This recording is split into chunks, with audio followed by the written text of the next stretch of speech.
वो एक्चुअली में आई के एक्सीडेंट में जिगर और अर्श का कोई लेना देना नहीं है।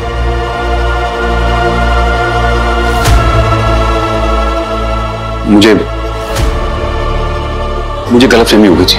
लेकिन रजत, तुमने तो कहा था कि तुम्हारे पास उनके खिलाफ पक्के सबूत है।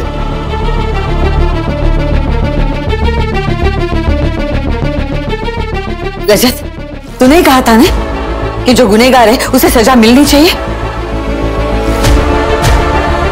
तो ये कैसे हो सकता है कि उन दोनों का इस एक्सीडेंट के साथ कोई लेना देना नहीं है?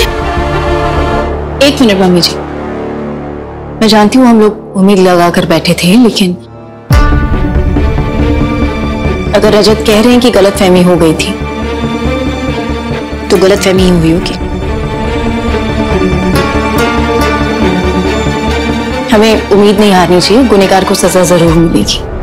मैं जानती हूँ रजत, आपने हर मुमकिन कोशिश की होगी, और ये भी जानती हूँ कि जब तक गुनहगार को पकड़वा नहीं देते आप चैन से नहीं बैठेंगे।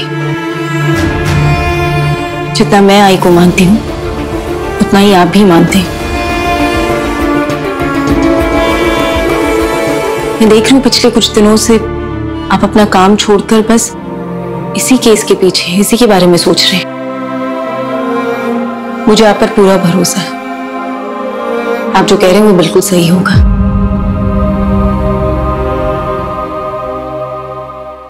ईशा, क्या कर रही हो? काकू, आई ईशा,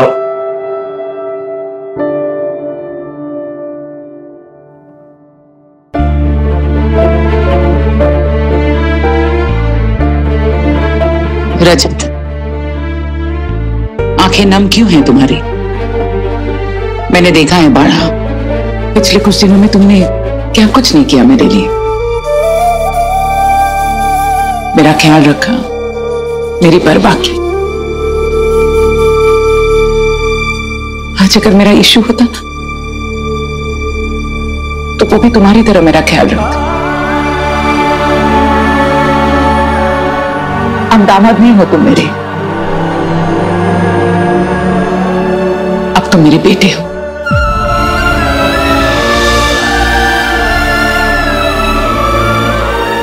आई हूं मैं अब तुम्हारी। छोड़ दे मुझे, इनको अगर आज सजा नहीं हुई तो क्या हो? मुझे पूरा विश्वास है कि कल उसे जरूर सजा होगी। मुझे भरोसा है तुम पर बेटा, सिर्फ मुझे ही नहीं, इन सबको, सभी को तुम पर पूरा भरोसा है। अरे वाह यार रजत, काकू ने तुझे बहुत जल्दी अपना बेटा बता दिया। इतने सालों में ना आई ने मुझे अपना बेटा नहीं कहा और तुमने इतनी जल्दी कह दिया।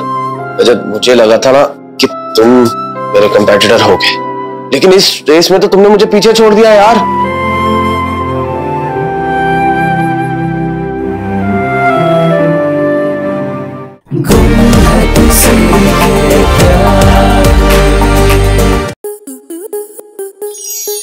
स्टार प्लस के YouTube पेज पर आने के लिए आपका धन्यवाद।